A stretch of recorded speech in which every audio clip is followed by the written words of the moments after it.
तो चलिए हम तीसरा प्रश्न करते हैं। तीसरा प्रश्न दे रखा है कि सिद्ध कीजिए कि निम्नलिखित संख्याएं अपरिमेय संख्या है। आपको 1/√2, 7√5 और 6+√2 ये प्रूव करना है कि ये अपरिमेय संख्या है। तो जैसा कि हमने पहला और दूसरा प्रश्न में किया था वो का वो काम हमें करना है। पहला थोड़ा लॉन्ग मेथड था क्योंकि ये व्यापक √2, √5 और √3 और √7 इस टाइप के जो सवाल है उसको लॉन्ग मेथड के द्वारा हो गया। बाकी जितने भी उनके साथ में जो संख्या दे रखी है वो आपको शॉर्ट मेथड से करना है। तो यहाँ पे इजीली देखिए कैसे हो जाएगा, मैं यहाँ करके बता देता हूँ। तीसरे का पहला करते हैं सबसे पहले।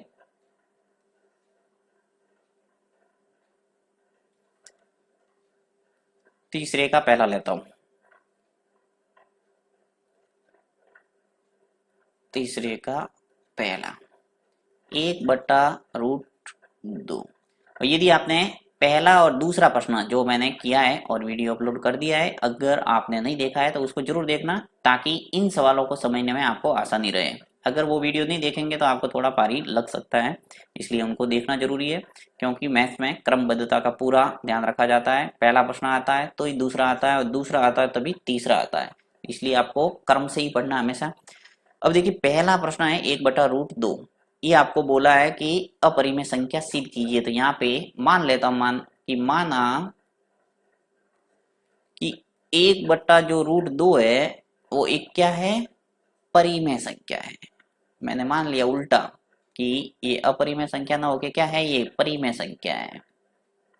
परिमेय संख्या है, ठीक है। अतः हम परिमेय संख्या है तो हम क्या है, दो पूर्णांक प्राप्त कर सकते हैं ए और बी। तो यहाँ लिखेंगे माना 1/√2 एक परिमेय संख्या है, अतः दो पूर्णांक ए तथा बी, अब पी और क्यू भी लिख सकते हैं, मैं ए और बी का इस्तेमाल कर रहा हूं। दो पूर्णांक ए तथा बी इस प्रकार प्राप्त कर सकते हैं कि, यानी 1/√2 है उसको मैं लिख सकता हूं a/b के रूप में, क्योंकि परिमेय संख्या है इसे हम a/b के रूप में लिख सकते हैं। साइड में लिख सकते हैं जहां b है वो नॉट इक्वल टू क्या है, 0। अब यहाँ पे देखिए 1/√2 है तो हरों का परिमेय करना आपने पढ़ा होगा 9th क्लास के अंदर कि जब भी रूट वाली संख्या नीचे होती है तो हम क्या करते हैं, रूट को हटाते हैं। तो रूट को हटाने का तरीका क्या आता है, उसी संख्या से ऊपर नीचे गुणा करना। तो 1/√2 है उसका ऊपर नीचे अंश से भी गुणा करेंगे √2 से और हर से भी √2 से गुणा करूंगा। a/b ये ऐसा का ऐसा राइट हैंड साइड वाला पद। अब देखिए अंश का गुणा अंश से, हर का गुणा हर से, यानी 1 का गुणा √2 से होगा तो √2 ये ऐसा का ऐसा आ जाएगा। और नीचे यहाँ पे √2 का गुणा √2 से होगा तो क्या आ जाएगा, तो रूट वाली संख्या का गुणा होता था क्या आता है, अंदर वाली संख्या। ये मैंने आपको बताया हुआ, देखिए थोड़ा वापस बता देता हूँ कि जो भी रूट वाली संख्या का जब रूट वाली संख्या से गुणा करते हैं तो इसका मतलब क्या हुआ कि √2 के ऊपर क्या आ जाएगा, घात 2। तो घात और ये जो रूट है वो एक साथ कट जाता है, आ जाता है अंदर वाली संख्या। या फिर ऐसे समझ सकते हैं कि 2 का गुणा जब 2 से करेंगे तो क्या आएगा, √4 और 4 का वर्गमूल क्या आता है, 2। तो कैसे भी आप समझ सकते हैं कि आपको बस ये ध्यान रखना है कि जब भी उसी सेम संख्या से रूट वाली संख्या से गुणा होता है, जैसे √3 का गुणा √3 से करेंगे तो आपको सीधा याद रखना है कि 3 आएगा। √5 का गुणा √5 से करेंगे तो आपको सीधा याद रखना है 5 आएगा। यानी कि अंदर वाली जो भी संख्या है वो लिख लो। अब कैसे हट रहा है रूट वो मैंने आपको बता दिया। आगे बढ़ते हैं।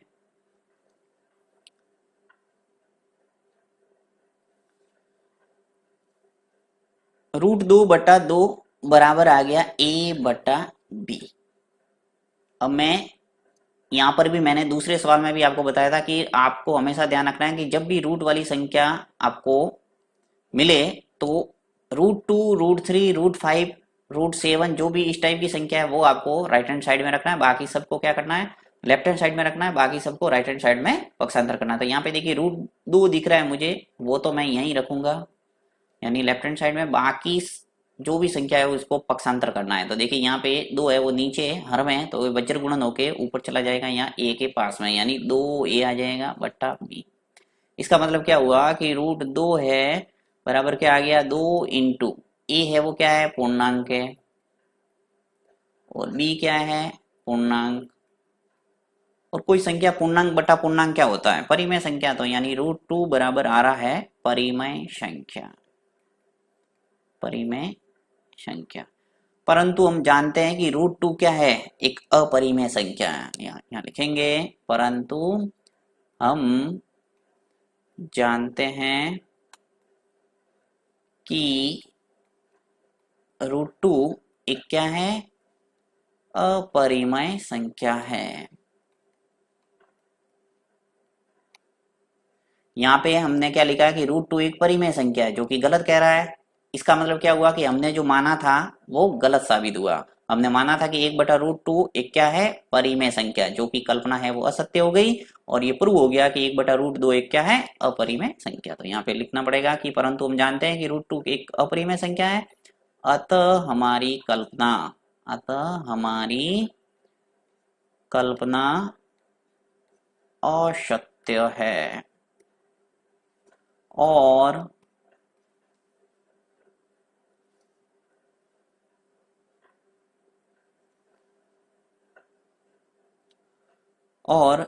1/√2 जो भी सवाल दे रखा है वो लिखेंगे एक अपरिमेय संख्या है, और 1/√2 एक क्या है?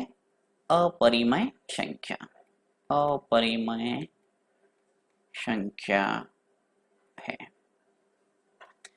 ये सवाल थोड़ा थ्योरेटिकल है, इसलिए आपको हो सकता है थोड़ा बोरिंग लग रहा हो, परंतु जब आप एक दो बार करेंगे तो इजी लगने लगेगा। सब में एक ही टाइप की स्टेप फॉलो करना है।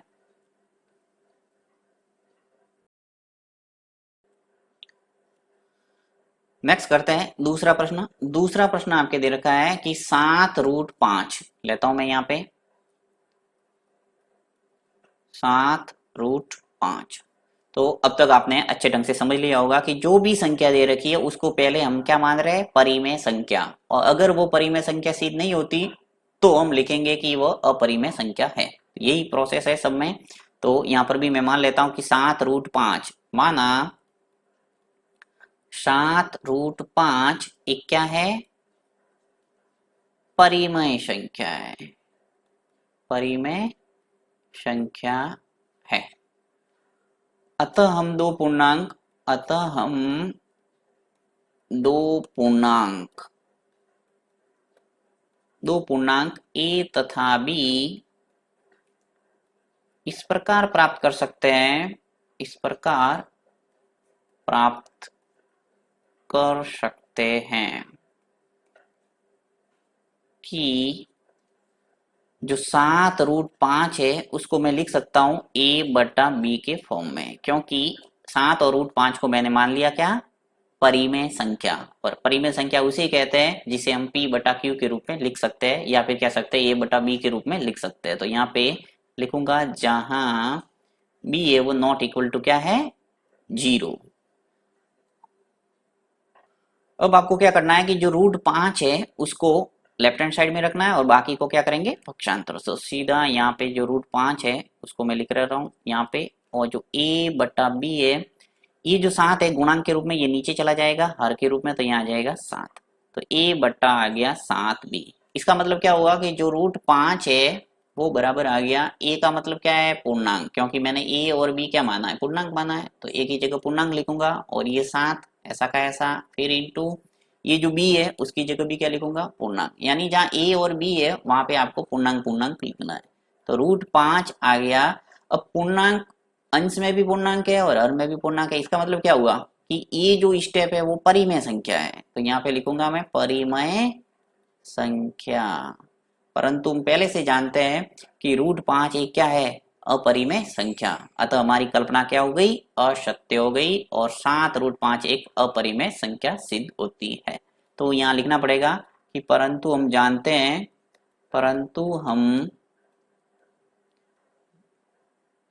जानते हैं कि √5 एक अपरिमेय संख्या है, अपरिमेय संख्या है।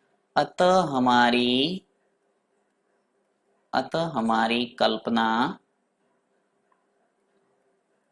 अतः हमारी कल्पना असत्य है, और 7√5 एक क्या हो गया, अपरिमेय संख्या। तो और 7√5 एक अपरिमेय संख्या है।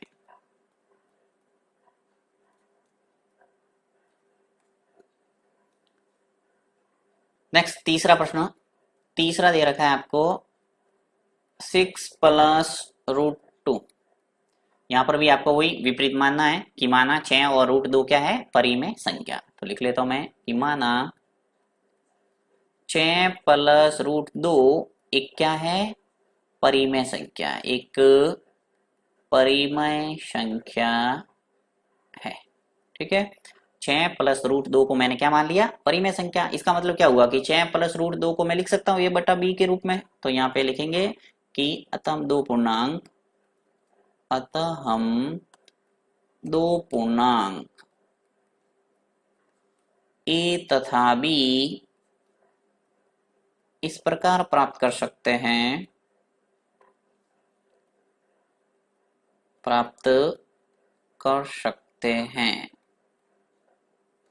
कि 6 + √2 है उसको मैं लिख सकता हूँ ए बटा बी के रूप में, और जहां बी है वो क्या है, नॉट इक्वल टू 0। ठीक है, अब देखो यहाँ पे मैंने 6 और प्लस √2 बराबर लिखा है ए बटा बी। तो यहाँ पे आपको रूट वाली संख्या इधर रखना है लेफ्ट हैंड साइड में, और बाकी सबको क्या करते हैं, पक्षांतर। तो यहाँ मैं √2 लिखूंगा, ए बटा बी को ऐसे कैसे लिखा, ये जो 6 है वो प्लस में है यहाँ पे, तो पक्षांतर होके जब राइट हैंड साइड में जाएंगे तो क्या आ जाएगा, -6।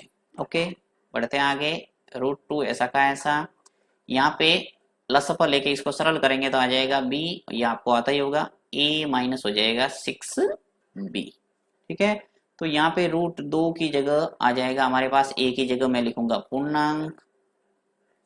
जो हमने पहले और दूसरे प्रश्न में किया वैसा का वैसा काम करना है, जहाँ ए और बी दिखेगा वहां पूर्णांक पूर्णांक आपको लिखना है। तो ए की जगह पूर्णांक लिखा, फिर -6 इंटू बी है वो उसकी जगह भी पूर्णांक लिखूंगा, पूर्णांक बट्टा ये जो बी है इसकी जगह भी क्या लिखूंगा, पूर्णांक। इसका मतलब क्या हुआ कि पूर्णांक बट्टा पूर्णांक क्या होता है, परिमेय संख्या। तो √2 बराबर आ रहा है हमारे परिमेय संख्या। परंतु हम जानते हैं कि √2 स्पष्ट रूप से क्या है, एक अपरिमेय संख्या है, जो कि गलत सिद्ध हुआ है। इसका मतलब एक 6 + √2 को मैंने परिमेय संख्या माना था वो गलत साबित हुआ, और ये एक हो गई अपरिमेय संख्या। तो इसी ढंग से आपको प्रूव करना है। यहाँ पे मैं लिख लेता हूं, परंतु हम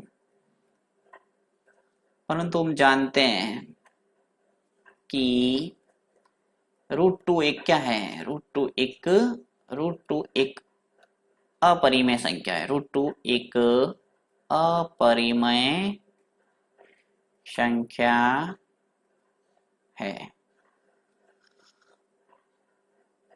परंतु हम जानते हैं कि √2 एक अपरिमेय संख्या है। अतः हमारी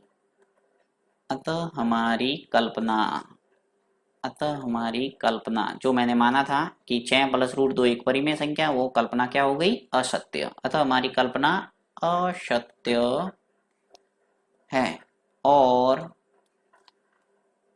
6 + √2 एक क्या है, अपरिमेय संख्या है।